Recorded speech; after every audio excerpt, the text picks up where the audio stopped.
ರಾಜಕೀಯ ದೊಂಬರಾಟ ಮಾಡ್ತಾ ಇದೆ ಅನ್ನುವಂಥದ್ದು ಸರ್. ಬಿಜೆಪಿ ಒಂದು ಹೇಳಿದೆ, ಇದೊಂದು ರಾಜಕೀಯ ದೊಂಬರಾಟ ಮಾಡ್ತಾ ಇದೆ ಅನ್ನುವಂಥದ್ದು ಸರ್. ಬಿಜೆಪಿ ಒಂದು ಹೇಳಿದೆ, ಇದೊಂದು ರಾಜಕೀಯ ದೊಂಬರಾಟ ಮಾಡ್ತಾ ಇದೆ ಅನ್ನುವಂಥದ್ದು ಸರ್. ಬಿಜೆಪಿ ಒಂದು ಹೇಳಿದೆ, ಇದೊಂದು ರಾಜಕೀಯ ದೊಂಬರಾಟ ಮಾಡ್ತಾ ಇದೆ ಅನ್ನುವಂಥದ್ದು ಸರ್. ನಿನ್ನೆ ಮುಖ್ಯಮಂತ್ರಿಗಳು ಬರುವಂತ ಸಂದರ್ಭದಲ್ಲಿ ವಿಜಯ್ ಮಾತನಾಡಿದ್ದಾರೆ. ಈಗ ಮೋದಿ ಅಲೆ ವರ್ಚಸ್ಸು, ರಾಮ ಮಂದಿರ, ಹಿಂದುತ್ವವಾದ ಇದೆಲ್ಲವೂ ಕೂಡ ದೊಡ್ಡ ಮಟ್ಟದಲ್ಲಿ ಅಲೆ ಎದ್ದಿದೆ. ಜನರ ಮನಸ್ಸಲ್ಲಿ ಮೋದಿ ಅವರು ಮತ್ತೊಮ್ಮೆ ಆಯ್ಕೆ ಆಗಬೇಕು ಅನ್ನುವಂತ ಭಾವನೆ ಇದೆ ಅನ್ನುವಂತ ಲೆಕ್ಕಾಚಾರ. ಒಟ್ಟಲ್ಲಿ ಕಾಂಗ್ರೆಸ್ ಈಗ ದೊಡ್ಡ ಮಟ್ಟದ ಹೋರಾಟ ಮಾಡ್ತೀವಿ, ಕೇಂದ್ರದಿಂದ ಅನ್ಯಾಯ ಆಗ್ತಾ ಇದೆ, ಈ ವಿಚಾರ ಮುಂದಿಟ್ಕೊಂಡ್ರೆ ಕಾಂಗ್ರೆಸ್ ಅಲೆ ಪ್ರಾರಂಭ ಆಗುತ್ತೆ ಅನ್ನುವಂತ ನಂಬಿಕೆಯಲ್ಲಿದ್ದಾರೆ ಕಾಂಗ್ರೆಸ್ ನಾಯಕರು. ಈಗ ಒಂದಂತೂ ಬಹಳ ಸ್ಪಷ್ಟ, ಇಲ್ಲಿ ಹನುಮ ಧ್ವಜ ಗಲಾಟೆ ಆಯ್ತು ಅಲ್ವಾ, ರಾಮ ಮಂದಿರದ್ದು ಬಹಳ ದೊಡ್ಡ ಸದ್ದು ಮಾಡ್ತಾ ಇತ್ತು. ಈಗ ಅದು ಕೇಳಿ ಬರ್ತಾ ಇಲ್ಲ. ರಾಮ ಮಂದಿರ ವಿಷಯ ಡೈವರ್ಟ್ ಆಯ್ತು, ನಂಬರ್ 1.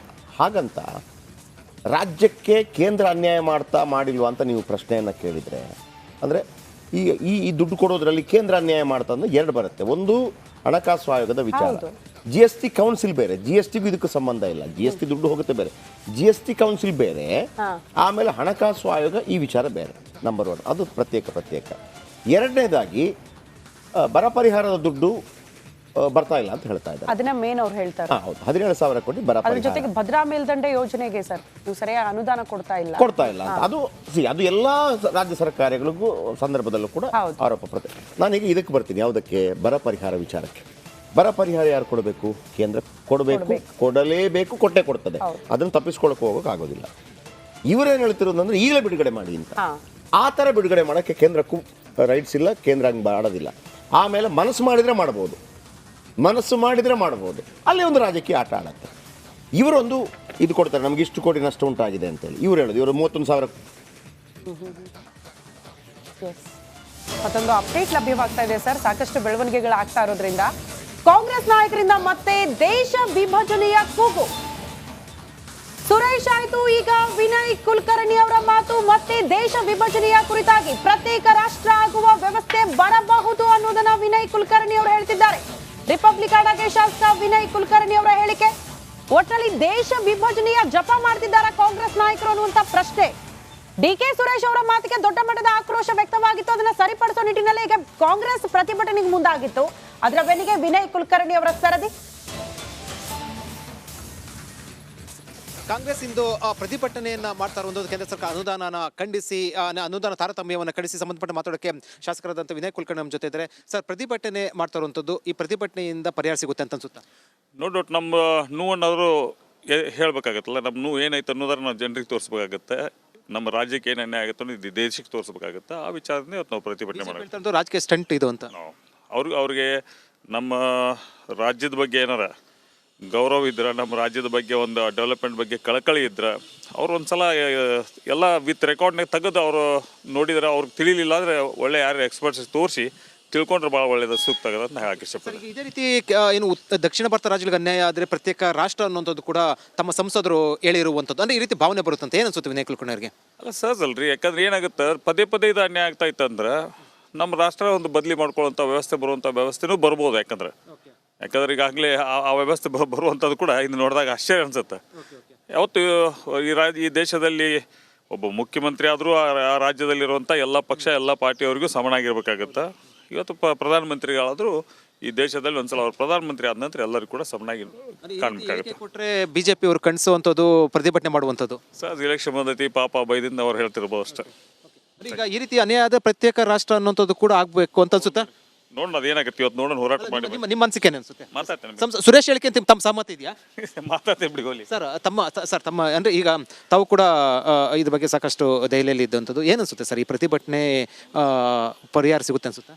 ಅಲ್ಲ, ಬೇರೆ ದಾರಿ ಇಲ್ಲ, ಈಗ ಅನಿವಾರ್ಯ ಆಗಿಬಿಟ್ಟಿದೆ. ಯಾಕಂದರೆ ಭಾಳಷ್ಟು ಸತಿ ಮುಖ್ಯಮಂತ್ರಿಗಳು, ಉಪಮುಖ್ಯಮಂತ್ರಿಗಳು ಎಲ್ಲ ಪ್ರಯತ್ನ ಮಾಡಿದ್ದಾರೆ. ಪ್ರಧಾನಮಂತ್ರಿಗಳನ್ನ ಭೇಟಿ ಮಾಡಿದ್ದಾರೆ, ಪತ್ರ ಬರೆದಿದ್ದಾರೆ, ಆರ್ಥಿಕ ಸಚಿವರಿಗೆ ಪತ್ರ ಬರೆದಿದ್ದಾರೆ. ಸಂಸದ DK ಸುರೇಶ್ ಅವ್ರ ಮಾತಿಗೆ ದೊಡ್ಡ ಮಟ್ಟದ ಆಕ್ರೋಶ ವ್ಯಕ್ತವಾಯಿತು. ಅದನ್ನ ಸರಿ ಮಾಡೋಕೆ ಅಂತಾನೆ ಕಾಂಗ್ರೆಸ್ ನಾಯಕರು ಹೋರಾಟದ ಹಾದಿ ತುಳಿದಿದ್ದಾರೆ, ಪ್ರತಿಭಟನೆಯ ಹಾದಿ ತುಳಿದಿದ್ದಾರೆ. ನಾವು ಹೇಳಿದ್ದು ಸತ್ಯ, ಅನ್ಯಾಯ ಆಗಿದೆ ಅನ್ನೋದನ್ನ ಬಿಂಬಿಸೋ ಪ್ರಯತ್ನ ಮಾಡಿದ್ರು. ಅದ್ರ ಬೆನ್ನಿಗೆ ವಿನಯ್ ಕುಲಕರ್ಣಿ ಅವರು ಸಹಮತ ವ್ಯಕ್ತಪಡಿಸುತ್ತಿದ್ದಾರೆ, ರಾಷ್ಟ್ರ ಬೇರೆ ಆಗಬೇಕು ನಮ್ದು ಅಂತ. ಅಲ್ಲ, ಈಗ ಅವರನ್ನು ಡಿ ಕೆ ಸುರೇಶ್ ಅವರನ್ನು ಕೇಳಿದಾಗ ಪ್ರಧಾನಿ ಕೂಡ ಹೇಳಿದರು, ಈ ರೀತಿ ನೀವು ಮಾತಾಡ್ತಾ ಇದ್ದೀರಿ ಅಂತ.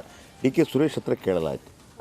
ಆಗ ಅವ್ರು ಹೇಳಿದ್ರು, ನಾನು ಏನು ಹೇಳಿದ್ದೀನಿ, ದೇಶ ವಿಭಜನೆ ಆಗಬೇಕು ಅಂತ ಹೇಳಿದ್ದೀನ, ನನ್ನ ಮಾತನ್ನು ಕೇಳಿಸ್ಕೊಳ್ಳಿ. ಅವರು ಕೂಡ ಸ್ಮಾರ್ಟ್ ಇದ್ದಾರೆ ನೋಡಿ.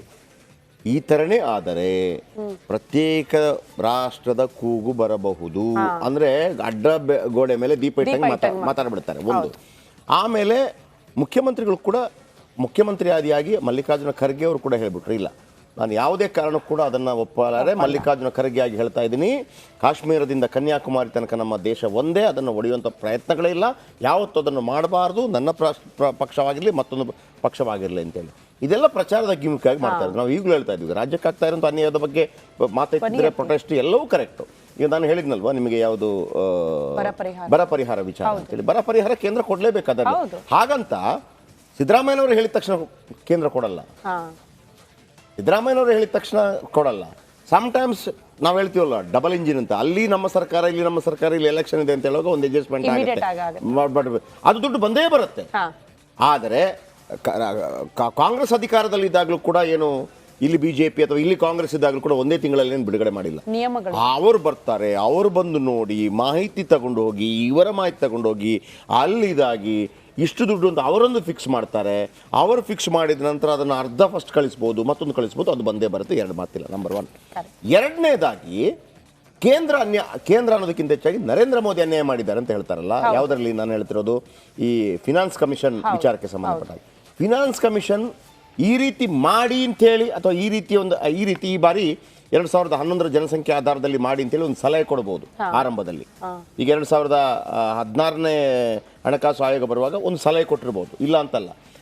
ಆ ಸಲಹೆ ನಿಮಗೆ ಬೇಕಾ ಬೇಡವಾ ಅಂತ ತೀರ್ಮಾನ ಮಾಡೋಕ್ಕೆ ರಾಜ್ಯಕ್ಕೆ ಅಧಿಕಾರ ಇದೆ, ಅಥವಾ ಅವರಿಗೆ ಮನವರಿಕೆ ಮಾಡ್ಕೊಳ್ಳೋಕೆ ಅಧಿಕಾರ ಇದೆ. ನಮಗೆ ತೊಂದರೆ ಮಾಡಬೇಡ್ರಪ್ಪ, ನಮ್ಗೆ ಇಷ್ಟ ಆದರೆ ಕಷ್ಟ ಆಗತ್ತೆ ಅಂತ ನೀವು ಹೇಳಬೇಕು. ನಾನು ಅದಕ್ಕೆ ಹೇಳ್ತಾ ಇರೋದು. 15ನೇ ಹಣಕಾಸು ಆಯೋಗ ಆದಾಗ ನಿಮ್ಮಲ್ಲೇ ಕನ್ಫ್ಯೂಷನ್ ಇದೆ. ಆಗ ಕುಮಾರಸ್ವಾಮಿ ಮುಖ್ಯಮಂತ್ರಿ ಆಗಿದ್ರ, ಸಿದ್ದರಾಮಯ್ಯನವರು ಮುಖ್ಯಮಂತ್ರಿ ಆಗಿದ್ರ, ಬಿಜೆಪಿ ಮುಖ್ಯಮಂತ್ರಿ ಆಗಿದ್ರ, ಯಾರ ಬಳಿನೂ ದಾಖಲೆ ಇಲ್ಲ.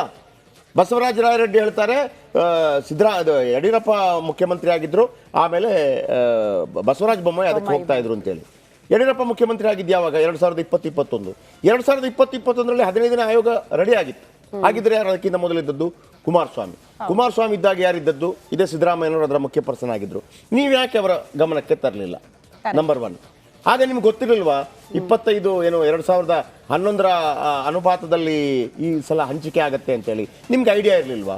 ಅಥವಾ ಅದರ ಹಿಂದೆ ಆಗಿದ್ರೆ? ಹಾಗಾಗಿ ನೀವು ಮೂವರು ಕೂಡ ಕಾಂಗ್ರೆಸ್, ಬಿಜೆಪಿ, JDS ರಾಜ್ಯದ ಬಗ್ಗೆ ಚಿಂತೆ ಮಾಡಲಿಲ್ಲ. ಹಾಗಂತ ಈಗ ಹೋಗಿ ಪ್ರೊಟೆಸ್ಟ್ ಮಾಡೋದು ಸರಿಯಾ ತಪ್ಪ ಅಂತಂದ್ರೆ, ಒಂದು ರೀತಿಯಲ್ಲಿ ಸರಿ, ಒಂದು ರೀತಿಯಲ್ಲಿ ತಪ್ಪು. ಸರಿ ಯಾವುದು? ಯಾಕೆ ಸರಿ ಅಂತಂದ್ರೆ, ಇದು ನೆಕ್ಸ್ಟ್ ಗಮನ ಸೆಳೆಯುತ್ತೆ. 2016ನೇ ಹಣಕಾಸು ಆಯೋಗದಲ್ಲಿ ನೀವೇ ಸರಿ ಮಾಡ್ಕೋಬೇಕು, ಸಿದ್ದರಾಮಯ್ಯನವರೇ ಸರಿ ಮಾಡ್ಕೋಬೇಕು. ನಂಬರ್ 1. ಎರಡನೇದು ತಪ್ಪು ಯಾವುದು? ನೀವೀಗ ಹೋರಾಟ ಮಾಡಿದ ತಕ್ಷಣ ಸರಿ ನಾಳೆ ಬಿಡುಗಡೆ ಮಾಡ್ತೀನಿ ಅಂತ ಬಿಡುಗಡೆ ಮಾಡೋದಕ್ಕೆ ಅವಕಾಶ ಕಾನೂನಲ್ಲಿ ಇಲ್ಲ. ಸೊ ಹಾಗಾಗಿ 50% ಸರಿ, 50% ತಪ್ಪು. ಹಾಗಾಗಿ ಮೋದಿ ಅನ್ಯಾಯ ಮಾಡಿದ್ದಾರೆ ಅಂತ ನೀವು ಕೇಳ್ಬೋದು. ನರೇಂದ್ರ ಮೋದಿ ಅವರನ್ನು ಪ್ರಶ್ನೆ ಮಾಡಬಾರ್ದು ಅಂತ ಏನಲ್ಲ. ಇದರ ಜೊತೆಗೆ ಬಿಜೆಪಿ ಕೂಡ ನಮಗೆ ಏನು ಬೇಕಾಗಿತ್ತು ಅನ್ನೋದನ್ನ ಸರ್ವಪಕ್ಷ ಸಭೆ ಮುಖಾಂತರ ಮನವರಿಕೆ ಮಾಡಿಕೊಳ್ಳುವಂಥ ಪ್ರಯತ್ನಗಳನ್ನು ಮಾಡಬೇಕು.